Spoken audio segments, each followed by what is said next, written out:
சொன்னாரு. ஆனா எதிர்க்கட்சி தலைவர் ஒரு சார்ந்த அதிமுகவினரை சந்தித்தது ஏன்ற கேள்வி எழுப்புறாரு. நாங்கள் ஏற்கனவே இதுக்கு விளக்கம் கொடுத்து விட்டோம். திரு எடப்பாடி அவர்களை சந்திக்கிறதுக்கும் நேரம் கேட்டோம். ஆனால் அப்பொழுது அவர்கள் இருந்த சூழ்நிலையில் நான் இப்பொழுது சந்தித்தால் நல்ல, அவருக்கு அப்போ உள்கட்சி பிரச்சனை உச்சத்தில் இருந்தது, அதுக்கு சந்தித்தால் நல்லா இருக்காதுன்னு சொல்லிட்டாங்க. அதற்கப்புறம் தான் எல்லாரையும் நாங்கள் முதலாவதாக யாரை சந்தித்தார்? எங்களுடைய தலைவர் முதலாவதாக திரு மு.க. ஸ்டாலின் அவர்களை சந்தித்தார். முன்னாள் முதல்வர்களை சந்திச்சாரா? எல்லாரையும் சந்திச்சாரா? எல்லாரையும் சந்திக்க நேரம் கேட்கப்பட்டது.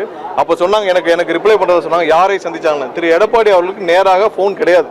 அவரை சுற்றி இருக்க 3-4 பேருக்கு தான் தொடர்பு கொள்ளணும். அந்த 3-4 பேருக்கும் தொடர்பு கொண்டு விஷயத்தை தெளிவுபடுத்தணும். அவருக்கு யாராவது ஒருத்தர், இப்போ நீங்களே இவ்வளோ பேர் நாள் இருக்கீங்க, திரு எடப்பாடி அவர்களுக்கு நேரடியாக ஃபோன் இருந்து யாராவது பேசியிருக்காங்களா? அவர்கிட்ட நேரடியாக ஃபோன் கிடையாது. அவருடைய உதவியாளர் ஒருத்தர் இருப்பார், அதில் கூட இருக்கும் ஒரு சில முன்னாள் அமைச்சர்கள் இருப்பாங்க, அவங்க மூலியமாக தான் அவரை தொடர்பு கொள்ள முடியும். இப்போ எங்களுடைய தலைவர்கள் நேரடியாக தொடர்பு கொள்ளலாம். ஸோ அந்த மாதிரி தான் அவர் எடப்பாடி அவரை சுற்றி வச்சிருப்பார். அதன் மூலியமாக தகவல் தெரிவிக்கப்பட்டு கேட்கப்பட்டது. அவர் அப்போ இப்போ இருக்கிற சூழ்நிலையில் அவரை சந்தித்தால் நல்லா இருக்காது, எங்கள் கட்சிக்குள்ளே ஒரு சில பிரச்சனைகள் இருக்கிறாங்க, அதுக்கு அடுத்தடுத்த கட்டமாக சரி இங்கேயும் அவருடைய அடுத்த கட்ட தலைவர்களை சந்திக்கலாம், அது நல்லா இருக்காது. ஏன்னா அதிமுக மற்ற கட்சியெல்லாம் சந்திச்சாச்சு, அதிமுக இருக்கிற யாரையாவது சந்திக்க வேண்டியதெல்லாம் நல்லா இருக்காதுன்னு சொன்னால் ஒரு மரியாதை நிமித்தமான சந்திப்பு மட்டுமே தவிர ஒரு நிமிஷம் என்னன்னா அவர்களால் தான் இந்த ஆட்சி நடக்குதா இல்லை, அவர்களை வைத்து தான் இந்த ஆட்சி அன்னைக்கு வாக்கெடுப்பில் தப்பிச்சதா இல்லை. எங்களுடைய கூட்டணியிலே எங்களுக்கு 120 எம்எல்ஏக்கள் சப்போர்ட் இருந்துச்சு. அது அவர்களுடைய மரியாதை நிமித்தமாக புரட்சி தலைவர் ஆரம்பித்த கட்சி, அம்மா வழிநடத்திய கட்சி, அந்த கட்சியில் சேர்ந்த மூத்த தலைவர்களை சந்திப்பதில் எந்த தவறும் இல்லை. அதனால தான் சந்திப்பு நடந்துச்சு. அவர்களை வைத்து அந்த அன்னைக்கு இருந்த வாக்கெடுப்பில் நாங்கள் ஏதாவது ஜெயிச்சோமா? இல்லை இல்லை இல்லை, அது மரியாதை நிமித்தமான சந்திப்பு. அன்று கேட்கப்பட்டது கடைசி நிமிடம் இல்லைன்னு சொன்னனால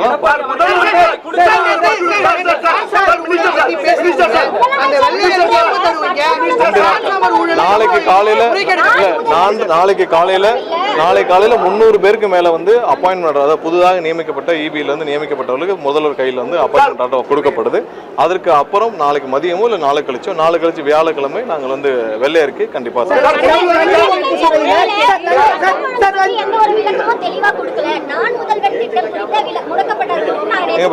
திரும்பவும் ஒரு தவறான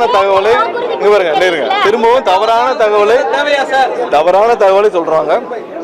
நேற்று எதிர்கட்சி தலைவருக்கும் அங்கேயே விளக்கம் கொடுக்கப்படுச்சு. நான் முதல்வன் திட்டத்தை அந்த திட்டம் முடக்கப்படவில்லை.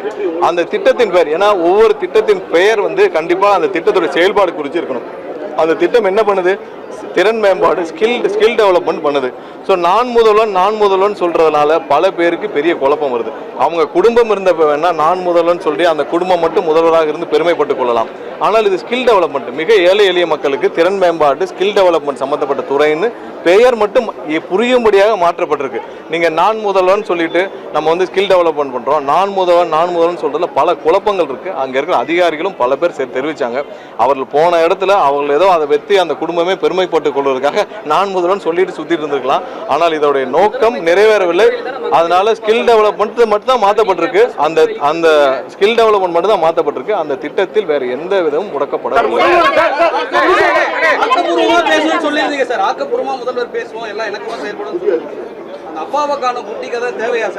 கண்டிப்பா சொல்லணும்ல. நீங்க நேற்று எதிர்கட்சி தலைவருடைய இதுல நிறைய ஒரு பொதுவா சொல்லிட்டே போனாரு. என்னன்னா அவருக்கும் இது முதல் உரை, அதனால அவரை நாங்கள் அதிகமாக இன்டர்வ் பண்ண விரும்பவில்லை. அதனாலதான் இன்டர்வ் பண்ண விரும்பவில்லை. அதுக்கு அடுத்து அவருடைய உரையில் நிறைய பொதுவான கருத்துக்கள் இருந்துச்சு. அவருக்கும் முதல் உரை, அவருக்கான வாய்ப்புகளும் கொடுக்கப்பட்டுச்சு.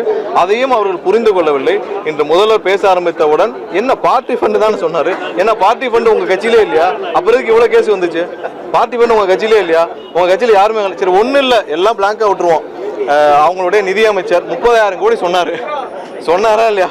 30,000 கோடி ஒரு குடும்பம் எடுத்துட்டு போச்சுன்னு சொன்னாரு. இது சம்பந்தமாக வழக்கு பதிவு செய்து அந்த ஆடியோ சம்பந்தமாக உண்மைத்தன்மை ஆராய இந்த அரசு முன்வந்தால் ஓகேயான்னு இல்ல ஒண்ணு இல்ல 30,000 கோடியாக அவருடைய ஆடியோ வெளியே வந்துச்சு. அந்த ஆடியோ சம்பந்தமாக உண்மைத்தன்மை ஆராய அவர் திரு பிடிஆர் அவர்கிட்ட போய் கேளுங்க. உண்மைத்தன்மை ஆராய ஒரு குழு அமைத்து நம்ம வழக்கு பதிவு செய்தால் அவர்களுக்கு ஓகேன்னு கேளுங்க. அந்த 30,000 கோடி எங்க இருந்து போச்சு, பார்ட்டி ஃபண்டா என்னன்னு கேளுங்க.